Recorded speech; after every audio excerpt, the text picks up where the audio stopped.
আচ্ছা, একটা সত্যি কথা বলুন তো, আপনি কি কখনো ভেবে দেখেছেন? যে মানুষগুলোর সাথে আপনার রক্তের সম্পর্ক, যাদেরকে আপনি নিজের আপনজন ভাবেন, তারাই আসলে আপনার মানসিক শান্তির ১২টা বাজাচ্ছে। আমরা ছোটবেলা থেকে শুনে আসছি বিপদে-আপদে আত্মীয়রাই পাশে থাকে। কিন্তু বাস্তবটা কি জানেন? বাইরের শত্রু আপনাকে তলোয়ার দিয়ে আঘাত করলে সেই ক্ষত শুকিয়ে যায়। কিন্তু ঘরের ভেতরের মানুষ যখন কথার বিষ দিয়ে আঘাত করে, সেই ক্ষত আমৃত্যু রক্তক্ষরণ ঘটায়। আপনি হয়তো সরল মনে তাদের বাড়িতে যাচ্ছেন, হাসছেন, গল্প করছেন। কিন্তু আপনি জানেন না, অজান্তেই আপনি নিজের পায়ে নিজেই কুড়াল মারছেন। আজকের এই ভিডিওতে আমি এমন কিছু নির্মম সত্য তুলে ধরবো, যা শোনার পর আপনি হয়তো চমকে উঠবেন। কিন্তু দিন শেষে আপনি নিজেকে বাঁচাতে শিখবেন।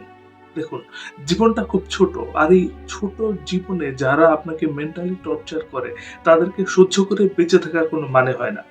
আজকের আলোচনায় আমি আপনাদের চোখের সামনে থেকে সেই রঙিন চশমাটা খুলে দেব, যেটা দিয়ে আপনি নকল আপনজনদের দেখছেন।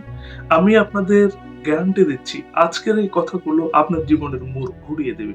তবে মূল আলোচনায় যাওয়ার আগে ছোট্ট একটা অনুরোধ। আপনি যদি সত্যকে ভয় না পান এবং নিজের জীবনকে সুন্দর করতে চান, তাহলে এখনই আমার এই ভিডিওটিতে একটি লাইক দিয়ে রাখুন। আর যারা এখনো আমার এই পরিবারের সদস্য হননি, তারা আমার এই চ্যানেলটিকে সাবস্ক্রাইব করুন, যা আপনার জীবন বদলাতে বাধ্য। মানুষ সামাজিক জীব, তাই একা থাকা আমাদের পক্ষে সম্ভব না। আত্মীয় স্বজন, পরিবার, পরিজন নিয়েই আমাদের বাঁচতে হয়। কিন্তু মুশকিল হলো, সময়ের সাথে সাথে মানুষের সবকিছুই বদলায়। একটা সময় ছিল যখন আত্মীয়রা একে অপরের ঢাল হয়ে দাঁড়াতো। আর এখন এখন যুগ পাল্টে গেছে। এখন আত্মীয়রা আপনার সুখ দেখে যতটা না খুশি হয়, তার চেয়ে বেশি খুশি হয় আপনার বিপদে। শুনতে খারাপ লাগছে, কিন্তু এটাই আজকের সমাজের বাস্তবতা। আমি আজকে আপনাকে নির্দিষ্ট করে ৩ ধরনের আত্মীয়ের কথা বলবো। আমি খুব দায়িত্ব নিয়ে বলছি। এই ৩ ধরনের আত্মীয়ের বাড়িতে ঘন ঘন যাওয়া, তাদের সাথে ঘন্টার পর ঘন্টা আড্ডা দেওয়া মানেই হলো নিজের ধ্বংস ডেকে আনা। কেন বলছি? কারণগুলো আমি ধাপে ধাপে বলবো। খুব মনোযোগ দিয়ে শুনবেন। কারণ হতে পারে আমি যার কথা বলছি সে আপনার খুব কাছের কেউ। ১ম ধরন, যে আত্মীয় আপনার ভালো সহ্য করতে পারে না। প্রথমেই আসি সেই দলের আত্মীয়দের কথা, যাদেরকে আমরা এক কথায় বলতে পারি হিংসুক বা জেলাস। এরা এমন এক প্রজাতির মানুষ, যারা আপনার মুখের উপর মিষ্টি করে হাসবে, বাবা মা বলে ডাকবে, কিন্তু আপনার একটু ভালো কিছু হলে এদের বুকের ভেতর আগুন জ্বলে উঠবে। ধরুন, আপনি অনেক কষ্ট করে একটা ভালো চাকরি পেলেন অথবা ব্যবসায় একটা বড় লাভ করলেন। আপনি খুশিতে মিষ্টির প্যাকেট নিয়ে তাদের বাড়িতে গেলেন। স্বাভাবিকভাবে কি হওয়ার কথা? তারা খুশি হবে, আপনাকে জড়িয়ে ধরবে। কিন্তু খেয়াল করবেন, এই ধরনের আত্মীয়দের মুখের হাসিটা হয় মেকি। তারা হয়তো বলবে, ও ভালো, কিন্তু আজকাল তো এই চাকরির কোনো গ্যারান্টি নেই। অথবা বলবে, ব্যবসা তো ভালো, কিন্তু টাকা ধরে রাখা কঠিন। দেখুন, মানুষ চেনার সহজ উপায় হলো তাদের চোখের ভাষা পড়া। আপনি যখন তাদের সুখবরটা দেবেন, তাদের চোখের দিকে তাকাবেন, দেখবেন সেখানে আনন্দের ঝিলিক নেই, আছে এক ধরনের ছাইচাপা আগুন। এরা আপনার উন্নতিকে ভাগ্য বলে চালিয়ে দিতে হয়।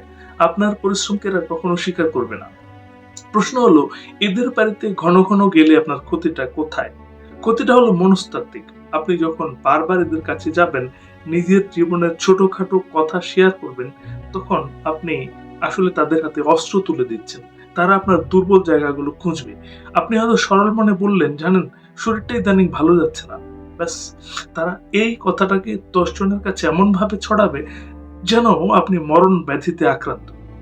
ইসলামের দৃষ্টিতে হিংসা মারাত্মক ক্ষতিকর। বলা হয়, আগুন যেমন কাঠকে পুড়িয়ে ছাই করে দেয়, হিংসাও তেমনি মানুষের নেক আমল খেয়ে ফেলে। যে আত্মীয় আপনার ভালো দেখে কষ্ট পায়, সে আসলে আল্লাহর বন্টনের উপর নারাজ। সে মনে মনে চায় আপনার যা আছে তা ধ্বংস হয়ে যাক। এখন আপনি বলুন, যে মানুষটা মনে মনে আপনার ধ্বংস কামনা করছে, তার ড্রয়িং রুমে বসে চা খাওয়া কি নিরাপদ? একদম না। এদের নেগেটিভ এনার্জি আপনার আত্মবিশ্বাসকে কমিয়ে দেবে। আপনি অবচেতনে নিজেকে দোষী ভাবতে শুরু করবেন যে আমি কি ভুল করছি। তাই এদের থেকে নিরাপদ দূরত্ব বজায় রাখা বুদ্ধিমানের কাজ। দ্বিতীয় ধরন, যে আত্মীয় সবসময় আপনাকে ছোট করে। এই আত্মীয়রা সেই সব আত্মীয় যারা নিজেকে সবসময় আপনার চেয়ে শ্রেষ্ঠ মনে করে। এদের বাড়িতে যাওয়া মানেই হলো নিজেকে অপমানের মুখে ফেলা। এদের চেনার উপায় খুব সহজ। এরা সবসময় তুলনা করতে পছন্দ করে। ধরুন আপনি তাদের বাড়িতে গেলেন, কথা প্রসঙ্গে হয়তো আপনার ছেলের রেজাল্টের কথা উঠলো, আপনি বললেন আমার ছেলে তো এবার জিপিও 5 পায়নি, একটু খারাপ করেছে। দেখবেন সাথে সাথে তারা তাদের ছেলের সাফল্যের ফিরিস্তি গাইতে শুরু করবে। ওমা তাই, আমাদের ছেলে তো গোল্ডেন পেয়েছে, ও তো কোচিং ই করেনি।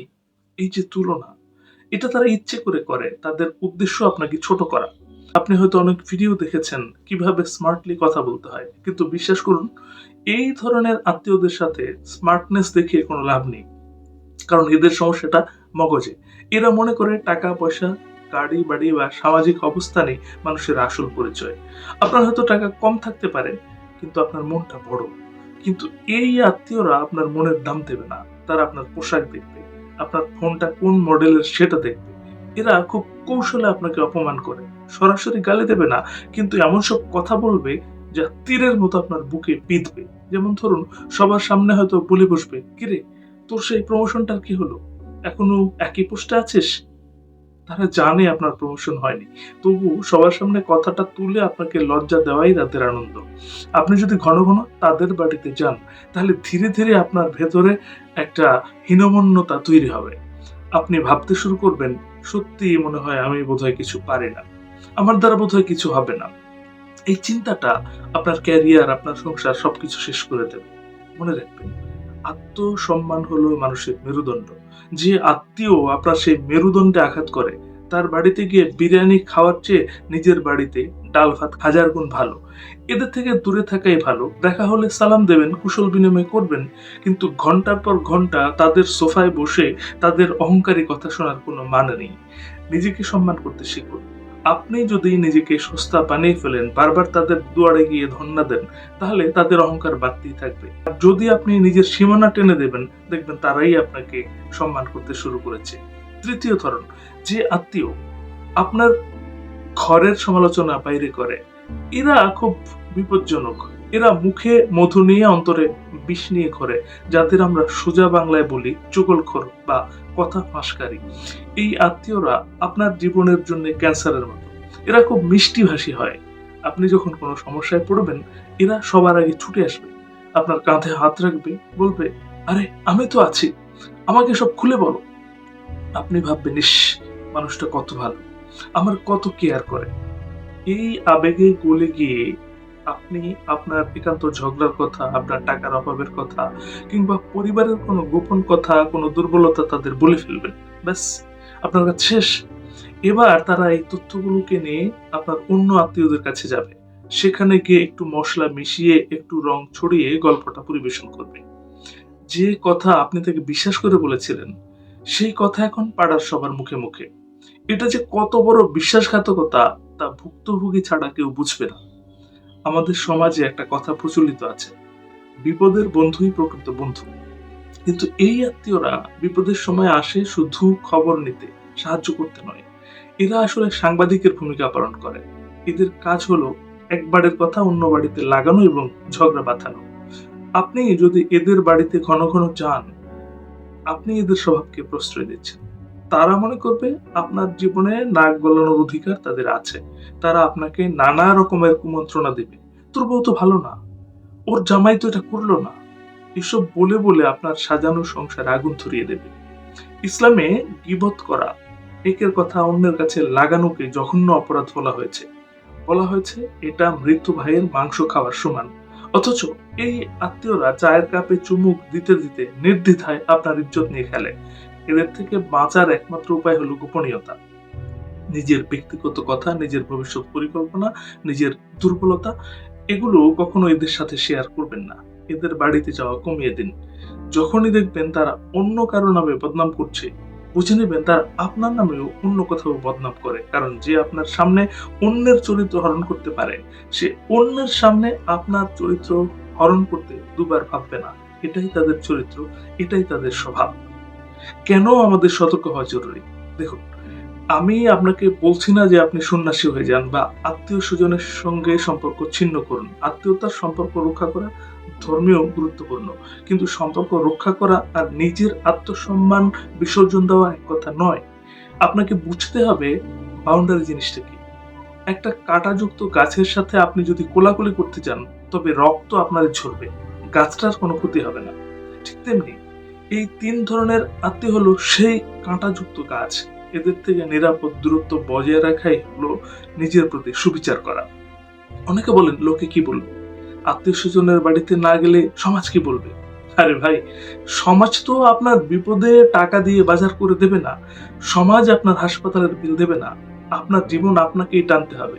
তাই কে কি ভাবলো সেটা ভেবে নিজের মানসিক শান্তি নষ্ট করবেন না। আপনি যখন এদের বাড়িতে যাওয়া বন্ধ করে দেবেন, প্রথম প্রথম তারা হয়তো আপনাকে নিয়ে কথা বলবে, ও তো এখন বড়লোক হয়ে গেছে, আমাদের চেনে না, এসব কথায় কান দেবেন না। মনে রাখবেন, আপনার লক্ষ্য হওয়া উচিত নিজের উন্নতি, নিজের পরিবারের সুখ। জীবনে সুখী হওয়ার উপায়গুলো খুব সহজ। নেগেটিভ মানুষগুলোকে জীবন থেকে ডিলিট করে দিন বা অন্তত মিউট করে দিন। আপনি যখন এই টক্সিক আত্মীয়গুলো থেকে দূরে সরে আসবেন, দেখবেন আপনার হাতে অনেক সময়।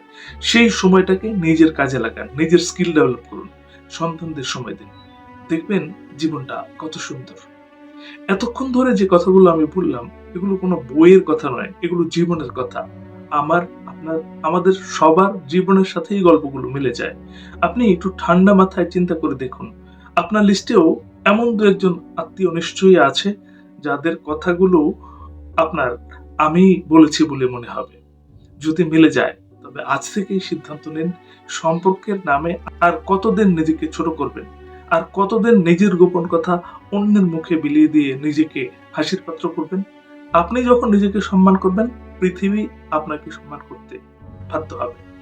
একটা কথা মনে রাখবেন, আত্মীয় সংখ্যায় কম হোক, কিন্তু যারা আছে তার যেন খাঁটি হয়।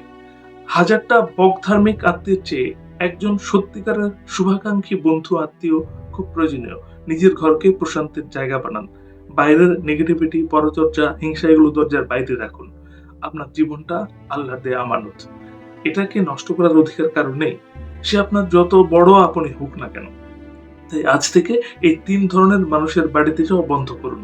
দেখবেন আপনার বুকের ভেতর থেকে একটা বিশাল বড় পাথর নেমে গেছে, আপনি অনেক হালকা অনুভব করছেন।